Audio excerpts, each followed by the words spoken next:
Welcome back to the Unified Christian Marriage Podcast, guys. This is a special episode. This is the first spotlight coaching session that I've ever got to do for the podcast, and I'm really excited to share it with you guys. I think you guys are going to have incredible takeaways from this episode, so I really encourage you to have paper and pen. If you do not right now, go get some.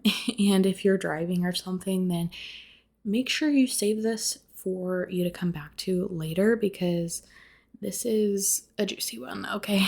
And me and Svetlana were both very pleased with her takeaway from this, like what she got out of it. I feel like is going to be very helpful, and I'm encouraged to be able to come back and check on her later to see if she's implemented this and how it went. So I'm really excited, guys. I think this is going to be probably one of the best episodes yet, and let's dive in. Okay, Svetlana, so is there something that has been kind of just weighing heavy on you, something that's been on your heart, or something that was hard this week that you want to talk about or just get out? Yeah, so there seems to be I have this tendency to mind read as if I can mind read what my husband is thinking, and that makes me assume that he is thinking that I need to be busy all the time, that I need to be productive, that I need to work hard. And in essence, I always think that's on his mind, but in reality, he I'm just mind reading him. I'm like thinking whatever I'm feeling, I'm projecting it and thinking those are his thoughts. Because when we do actually talk and communicate, he comes back to me and is like, "No, I need you to relax. You just had a C-section and now you sprained your ankle and you're just pretending you're clairvoyant and that you can read my mind and um, think whatever you're thinking is what's on my mind, but it's not. I just pretend that I could read his mind in essence. That makes a ton of sense. I've definitely done that. And I think sometimes, we know our spouses well enough to get some things right. And then other times we're just making stuff up in our own mind, you know? So I guess what I'm hearing Yeah. is do you feel like you're putting this pressure on yourself to work hard and stay busy? That's kind of stressing you out more? Yeah. So it's twofold. Part of it is me putting it's self-imposed where I'm thinking that I need to be a certain productive human being and I'm putting this pressure on myself because I'm not doing enough and I need to do more. And it's also been the other part of it is that when early in our relationship before we got married, I was always so tired and I didn't do much but either go to school, go to work, and then just go to sleep because I was so tired and the medications that I was on was making me feel tired. So he just saw me as someone who didn't do much and he wanted me to, contribute to the relationship as far as chores go and cooking and cleaning and um just doing things other than going to school, going to work and sleeping. So so again, part of it was is me pressuring myself. I think because of how our relationship was in the beginning, I keep thinking that's still how that's those are still his thoughts and that like growth hasn't happened. I keep thinking oh, he wants me to work hard, but that was because that was in the past when I wasn't working hard. And now that I'm quote unquote pulling my own weight and doing a lot and providing for the family in the home sense, um, he has eased up on those thoughts and doesn't even think about those thoughts anymore. He more focuses on me wanting to relax more and take a break and do self care and have balance basically between working and relaxing kind of thing. Okay, so what I'm hearing, and correct me if I'm wrong, but it sounds like, you have this past experience with your husband, and like things were said and you talked through it. And now, even though he's not thinking those things anymore, you're still having a hard time getting those thoughts out of your own head. And so you're getting caught in these traps of thinking that he's still expecting all these things from you, even though you're in a little bit of a different season right now. Does that sound kind of like what's happening for you? Yeah, that's pretty much it. That's Okay. exactly, yeah, what the situation is. So it sounds like you're telling yourself that your husband wants you to be doing more than you are right now. And my question to that is, how does that make you feel? Like, what is the primary emotion that comes up when you're thinking that? When I'm thinking that he's expecting me to do more, Yeah. when um, I feel pressured and I feel on edge, and I also feel like what I'm doing is never enough. Mm, okay. Did that answer the question? Yeah, Okay. definitely. So when you're feeling that way, like you're feeling that pressure of like, I just can't do enough, maybe it sounds like a little bit of perfectionism in there. Maybe even some all or nothing thinking, like if I can't do it all perfectly, then like I'm failing and it's just going miserably. How does that cause you to behave? Like, what are the thoughts that are happening because of that emotion? What are the like physical behaviors that are happening because of that emotion? Yeah, so um, I it is like an all or nothing thinking where if I start thinking I'm not good enough, um, and then I just have to double down and then I push myself to a point where I'm overly exhausted. And another aspect is that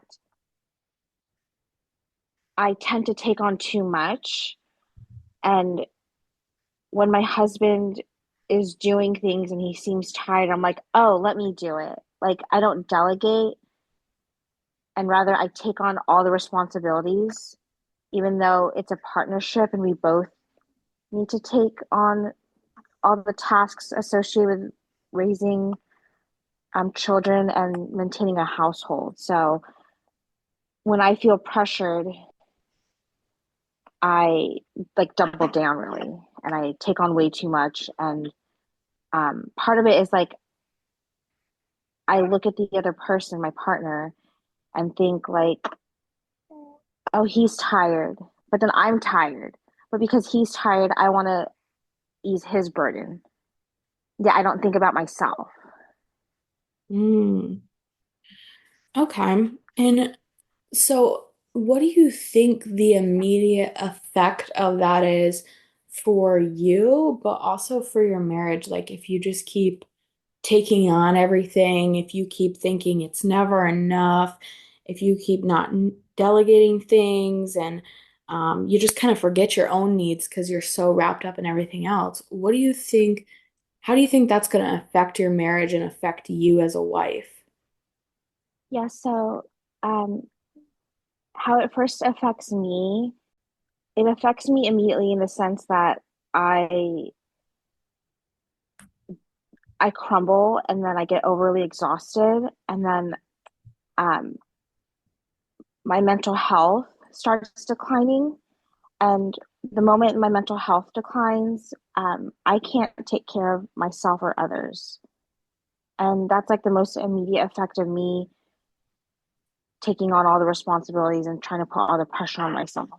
And then it goes into the spiral where I think I'm just not good enough, that my husband married the wrong person. And it's just like this whole like spiral of like defeating thoughts. And with the marriage, um, it affects our marriage in the sense that he has to work harder on his end. Even though I'm trying to work harder, it like almost backfires because then he has to carry the load when I start getting exhausted because I took on too much that I couldn't handle. And then it becomes like an issue between us because I'm not listening to his guidance when he has the family's best interest at heart and my best interest at heart. And then it just becomes like this cycle of me trying so hard to help ease his burden, but then by trying to do that, I make his burden even heavier.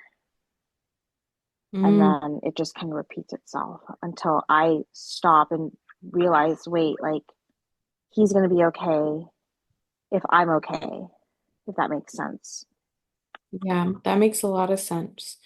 Okay, so what I'm hearing is that the immediate effect of all these things is that you just get exhausted, like your energy's drained, that affects your mental health, and then you find yourself in a place where you can't take care of yourself or others well. And so, what I kind of heard from that, you kind of answered my next question actually while you were speaking. Mm-hmm. And that my next question is going to be, what is the long-term effect of that if that keeps happening? And it sounded like you kind of said if this keeps happening, it gets to a point where you're not listening to your husband and that burdens him more, and then it affects your marriage negatively. Does that sound right? It does, yeah. And like me not listening to him and um it's not that he's always right and I'm always wrong or Right. that I need to always listen to him. It's that he's experienced life. He's been through more life experiences than I have. He's 10 years older and he he thinks through situations very thoroughly and logically, and I'm just like very emotion based. So having his guidance is very helpful, but I'm just so stubborn that I think like I know best, I know everything, and it's taking my ego and like you know I have to take my ego out of the picture and realize he's doing it for the best for everyone in this family, and he's not trying to just be right. Yeah. Yeah. Yeah, God, I believe that God gives us our spouses to balance each other out, like we are supposed to kind of pull the weight where the other person has a weakness. And Yes. so I think in general, women are stronger on the emotional side of things. And sometimes that makes them stronger at reasoning without emotion. They can just reason with pure logic. So those things definitely balance each other out. I think that's definitely a wise thing to notice in your marriage. So, my question is, obviously, this is not a long-term effect that you want for your marriage, right? Like, you don't want your marriage to struggle because of this. So, what would be like your ideal long-term effect that you would want to see in your marriage? Yeah, definitely the long-term effect is because what's currently going on is like almost like a power struggle, um, and it's like very ego-centered, ego-driven on my end. And the long-term effect I want to see is that we can be on the same page Mm, and continually communicate so that I know everything that I'm doing for the home is beneficial for all parties and that what he's telling and I have to see that what he's telling me is again beneficial for everyone, not just selfish individual desires. And but I guess so in essence the long-term effect is that we have a household that is a well-oiled machine, um, mm, that it works well, um, that there's love in the family, and that the way that my husband and I communicate will be a healthy um, will be healthy so that when we're communicating in front of our children, they know that our communication comes from a place of love and never a place of I'm better than you or I have the power and I'm trying to dominate you kind of thing. That's so good. Okay, so I want to go back to the beginning a little bit.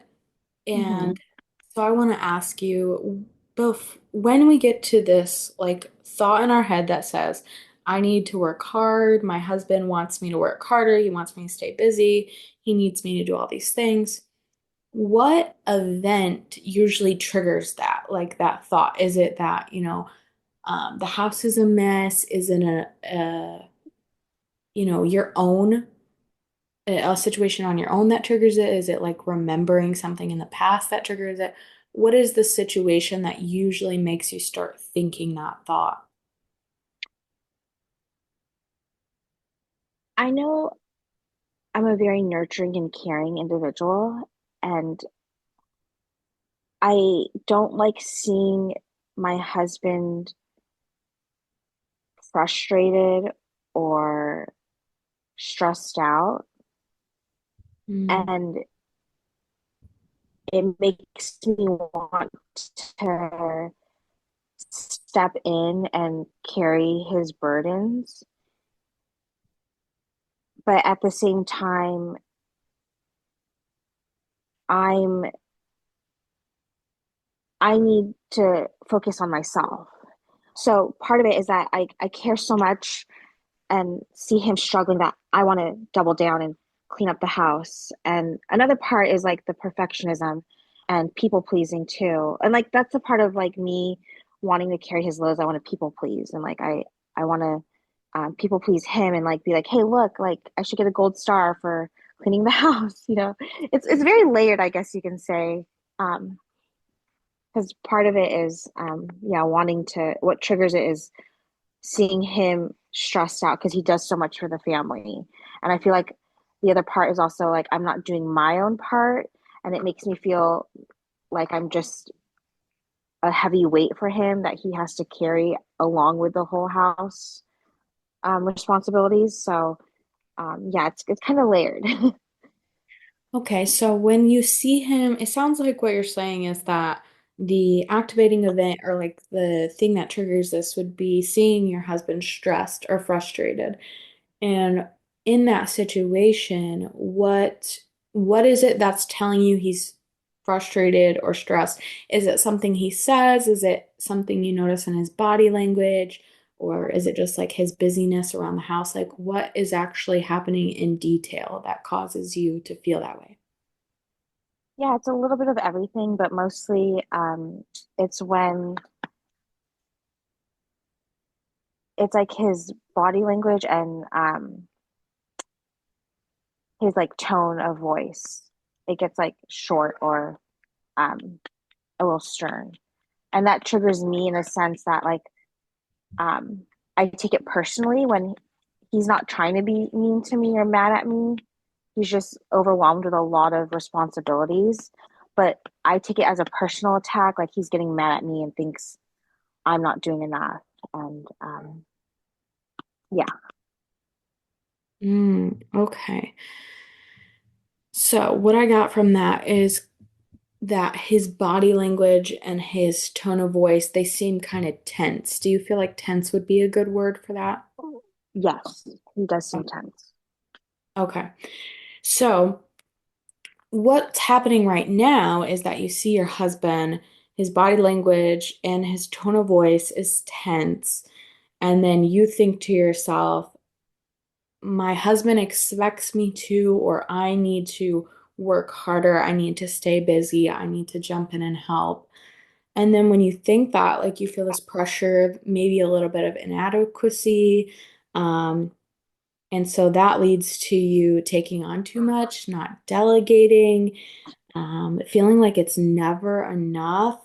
And then you kind of forget your own needs, which leads to you getting exhausted. You see your mental health decline. You can't take care of yourself or others, which means you can't reach your initial goal of helping your husband. And then over time, that affects your marriage from, your husband feeling like you're not hearing him, and then you like continuing to think these thoughts.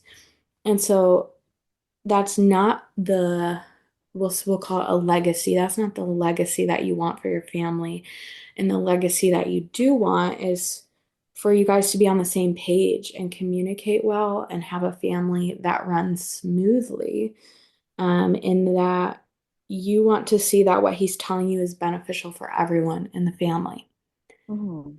So what we want to do here is we want to say, okay, if we keep the fact the exact same, his body language and tone of voice is tense. If we keep that the exact same, but we change the thought of what you're thinking, how can we Mhm. get from that fact to then altering the thought so that we can get the legacy that we're trying to create? And so I had a couple ideas I just kind of want to throw out to you and see if that feels good or if you had some ideas yourself. Sure. But when you see that he's tense and that his tone maybe feels a little tenser, something that you could think would be he needs me to communicate very clearly with him right now. That could be one option. Or you could think something more along the lines of he is taking on a little more right now, but that's okay because I'm also taking on a little more right now in the sense of like you have a child Mhm. and I know that you're trying to do like business stuff as well. And so you could choose to think that way, or did you have another thought that maybe would be more beneficial that you could that came up that you could think? What you already mentioned actually was what I was kind of thinking, and it both options are fantastic because initially or typically I'm assuming that I know what he's thinking. So Mhm. if I communicate and just ask him, that could clear so much. But I tend to like suffer in silence or I stay quiet. So I think openly being clear and communicating to him would be such a great option. And then um, the other part, can you repeat the second option? Was it oh yeah, so seeing him tense and tired and me also the same way, like we have a lot going on. That's also a great uh, perspective to have because then it gives myself grace and gives him grace and know that we're both contributing but in different ways and in different capacities. Like I think the best analogy I think of is he might have a larger capacity. Like he could be like a coffee mug, and my capacity might be smaller than his and might be like a shot glass. So if life is like throwing us all kinds of things, like his ability to carry on more is greater than mine, but my ability to carry um, less, we still have the same effect. Like life is trying to fill our cups, but my capacity is so small that I I can't take on even more, but he can. But even though he's like, I don't know if that makes sense. Yeah, it Like does. the amount of liquid we can hold is different, but the effect of like life throwing stuff at us is the same. Yeah. And I Yeah. think too, on the communication piece that we kind of talked about in that thought, another side to that is yes, asking him what he's thinking could be helpful, but also going to him and saying, right now, I'm feeling inadequate. I can sense that you are tense, and I'm starting to feel some guilt come up. And sometimes we don't like just think to tell our partner what's happening inside of us. But if we get very specific, like, hey, I notice your body language and your tone is a little tense, and that made me start to feel guilty and maybe like I'm not doing enough. Right now, I could just really use some reassurance. And is there something that maybe I could do on my end to ease up some of your tension? And that way, you've opened the door of communication and he knows what you're going through. That will help him communicate to you more clearly to meet your need in that moment. But it also it makes it so you don't feel that buildup of emotions, and then something happens and you snap and it comes out the wrong way with the wrong words and the wrong tone. Because I noticed that that happens in my own marriage as well. And I think it's very common is sometimes we don't know how to communicate because we're maybe overcomplicating a little bit. And so if we just Mhm. start with the basics of this is what I'm thinking, this is what I'm feeling, this is what I'm noticing, then they know how to respond to us better, and that can put both of our nerves at ease. Does that make sense? Does that feel good for you? That makes so much sense. And the funny thing is, that is so simple, yet so difficult to like implement. Or like, I guess we just get so, or at least I get so caught up in my feelings. I'm like, I forget to just say, hey, this is how I'm feeling, this is what I'm thinking. And so like I love that because it's so simple, yet again, like you said, we overcomplicate things. So I didn't even think to just open the conversation with that. So that's great. Thanks, Micaiah. Of course, yeah. I think sometimes the simplest things are the best things, but we get so in our head about it. It just, ugh. I totally Mm-hmm. get it. Okay, so to wrap this up, I kind of want to create this new pattern. So I don't know if you've kind of noticed, I took you through like a sequence from fact to legacy, and then we have some things in there in between that kind of build up. And so if we're creating this new line of things that lead to our legacy, keeping the fact the same because we can't the reason we keep the fact the same is because we can't affect, we can't change what someone else is doing. I mean, we can communicate with them and ask them and, do our part, but in the end, like there's certain outside things that we just can't control. So we try to keep the fact the same and just change the story that we're telling about that fact. And so we have now kind of changed your story from I need to work harder to I need to communicate better or more Mm-hmm. clear. And so when you have that new thought, how do you think that is going to make you feel now that you've said, okay, he's tense, I need to communicate, but I know how and what to say in my communication now? What emotion does that bring up for you? Yeah, it's just funny because I'm like smiling right now just listening because I'm like, wow, that could clear up so much. First of all, like I would feel like more at ease and relieved.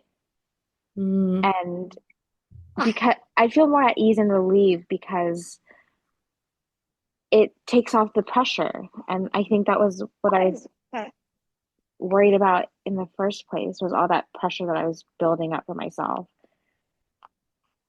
And then speaking up and telling him how I feel makes me feel heard and seen. mm, I think that just ties with just on a side note, like my the generational trauma was that I wasn't allowed to speak or talk or um I think there's like a saying like children um can only be seen but not heard or I don't know, something like that. yeah. Yeah. Yeah, that can be detrimental, and that could be because of that past with your childhood of not being allowed to speak up or feeling like you were being silenced or your opinion didn't matter. That in and of itself could be, a preventing factor in you even thinking of that solution because in your brain that was never an option. Hmm. So that's a really good point to bring up.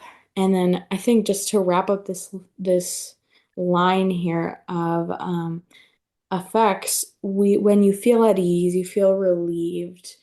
Um, we kind of talked about it, but what do you think that will cause you to behave like? How you're going to speak to your husband, how you're going to handle the situation now that you have this new thought. I think I'd be behaving so with less hostility Mm, or anger. So that's mm, like more emotions. Like I'd feel less hostile, less angry, less um, mm, just fewer negative emotions and more like constructive behavior where I can take a deep breath and reframe what's going on, check in with myself, and make space to take care of my needs mm. and behave more in a way that helps everyone, I guess. I don't know if that's too vague, but Do you feel um, like it would help you to take what your husband's saying and accept that, what he's saying is wise, or like that you will be able to listen to him better? Do you feel like maybe that will be something that will be easier for you in this scenario? oh yeah, yeah, it's interesting because me speaking up and saying how I feel will seem to like neutralize the situation so that I could stay calm and be in a better mindset to be able to accept that what he has to tell me is in a place that comes from love. Okay. So this is really fascinating. I just want to kind of recap everything, because I feel like me and you have a good sense of this, but just for everyone listening. So we're replacing the old thought with the new thought that says, I need to communicate clearly. And then also that empowering sense of like, I know how I'm going to communicate now. And so that then causes you to feel at ease and it helps you feel relieved. And then you're able to be less hostile, less angry, communicate clearer, take care of your own needs, listen to your husband better, and stay calm, which makes you feel heard and seen. And then because of that, you have this effect that you get to see what he's telling you is beneficial for everyone. And then because of that, you have this legacy that you guys will end up on the same page. You'll communicate effectively and you'll have a household that works well.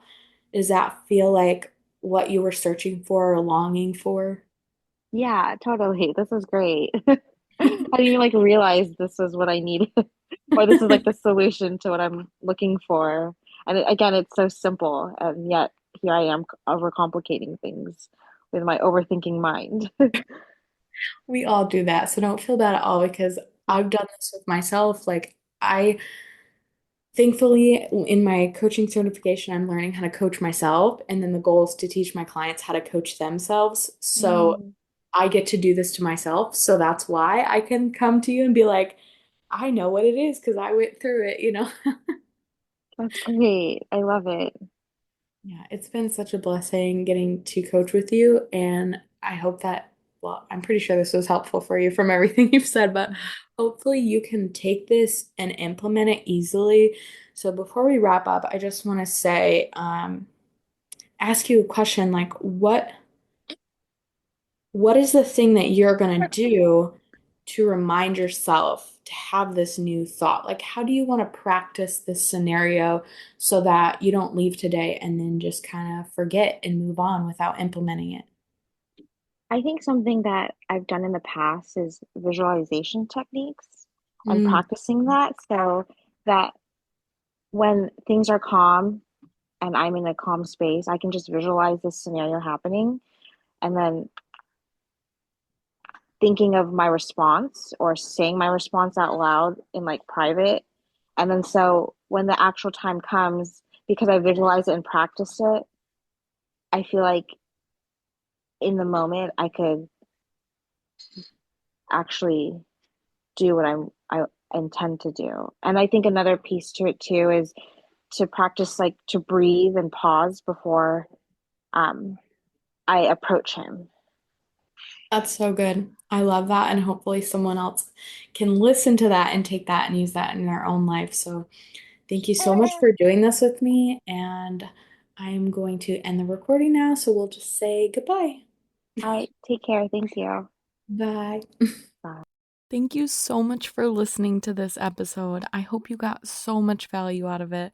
And if you loved this episode, could you do me a quick favor and click 5 stars and leave me a review? It would do wonders for spreading the podcast out to other people who need it, and it only takes a few seconds. If you have an additional few seconds, why don't you go ahead and screenshot the episode and share it to your stories so we can spread the message and get more families healed? Thank you, and until next time, I will be praying for you, and I hope you have a blessed day. Bye.